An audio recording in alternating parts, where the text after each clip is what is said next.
Imagine you're Haile Selassie the first. Then one day a bunch of people start calling you Rastafari. And you're like, wait a second, I haven't been called that since I was 40 days old. Because his baptismal name changed him from Rastafari to Haile Selassie when he was 40 days old. They're also telling you that Garvey is one of your prophets. And you're like, wait a second, Garvey don't even like me. He thinks I'm a coward and a failure. So why are they saying he's my prophet? If anything, I have children with the empress, so I call them prince. So let's watch the meaning of Ras. Ras means duke or prince in Ethiopia. So why would you call the king of all kings a prince? Like, and they keep doing it. Just like they keep doing this, changing up the words. And this dude keeps going to people with the translated, edited, repainted version and asking them for the truth. Do you believe this Bible is the Word of God, unchanged, 100% truth? You get it? He takes the KJV edited 66-book version and asks them if this is the total truth, when in fact it is omitting all the books that was translated out of the original tongues. And the Ethiopian Bible has at least 88 books. So instead of him bringing an Ethiopian Bible with the 88 books, he come with the translated edited version and asks questions. So let's read the second books of Esdras, chapter 6. In the beginning, before it thundereth and lighteneth, before the innumerable multitude of angels in Zion. So we all know that Zion is just another name for Ethiopia. How we know that? Because the king of Ethiopia is the king of Zion. And became regent. He became emperor on November 2nd, 1930, and was crowned Haile Selassie I, King of Kings, King of Zion, conquering lion of the seed of Judah. So you get it? He's a conquering lion of the seed of Judah. He's not from the seed or from the tribe of Judah. He's a conquering the tribe of Judah. Why? Because he's Israel, otherwise known as Uriel. So Uriel is the father of Judah. He's not of the tribe of Judah. He created Judah. You see, that's one of the many contradictions. They keep changing up the story. So this guy only refers to the Judaism version of Christianity instead of going to the Ethiopian Tewahedo version.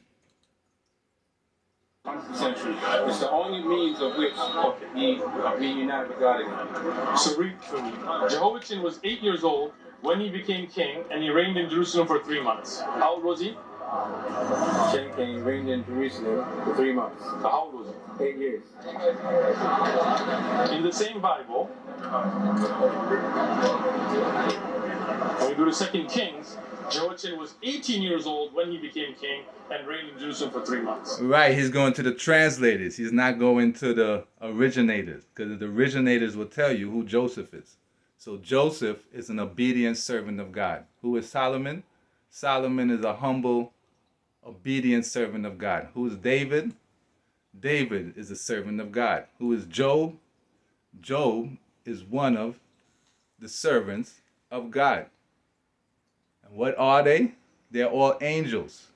How do we know that? Because the 12 angels were named after the 12 tribes. And these are also angels.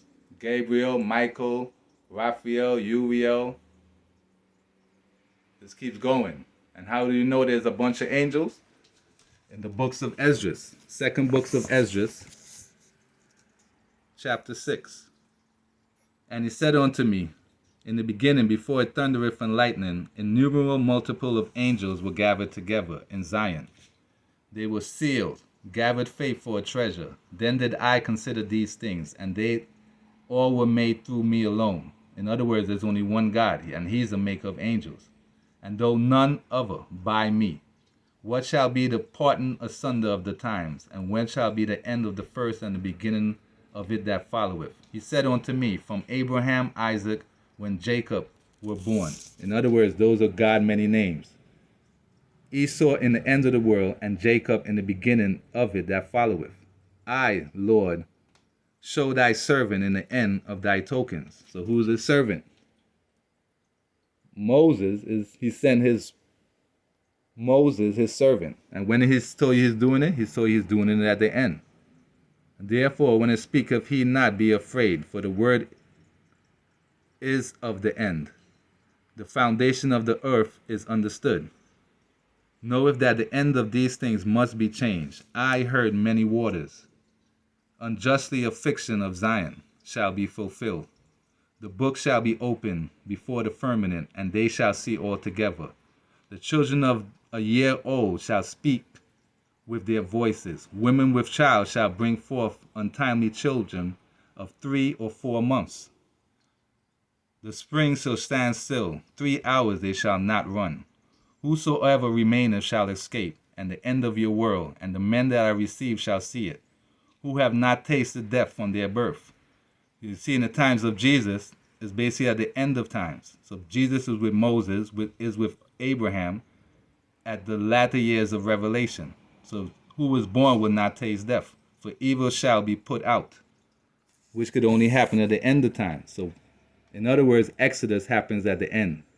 Why would it happen 3,000 years ago, only for people to be enslaved 400 years ago? Faith shall flourish, the truth shall be declared. Hear unto me, I am come to show thee the time of the night to come. For thy voice is heard before the Most High. In the latter times I began to speak before the Most High. Why? Because Esdras, who goes by the name of Moses or go by the name of Christ, is literally talking to God. So, O Lord, from the beginning of the creation, the first day, then was the Spirit. The sound of man's voice was not yet formed. Fear light to come forth of thy treasures, that thy work might appear. The second day is the firmament, and you made a division between the waters. One part might go up, and the other remain beneath. For as soon as thy word went forth, work was made. Immediately, innumerable fruit and many and divers pleasures, taste, odors, wonderful smells. This way was done on the third day. The sun and the stars, the fifth day. The living creatures, fowls and fishes. 2 living creatures, the one that calleth Enoch and the other Leviathan. Unto Enoch dwell, wherein are 1,000 hills. But unto Leviathan kept him to be devoured, of whom thou wilt and when. The 6th day, beasts, cattle, creeping things. And after these, Adam also, whom madest Lord of all thy creatures, of him came we all, and all the people also whom thou hast chosen. I spoken before thee, Lord, thou madest the world for our sakes. As for other people, Adam thou hast said that they are nothing, abundance that falleth from a vessel. These heathen, been reputed as nothing, have begun to be lords over us and to devour us. How long shall we endure? In other words, how long shall revelation last before the end of times? So that's what Ezra kept asking the Most High. So the Most High will eventually tell him. In other words, wake up, read the books of Ezra, get wise.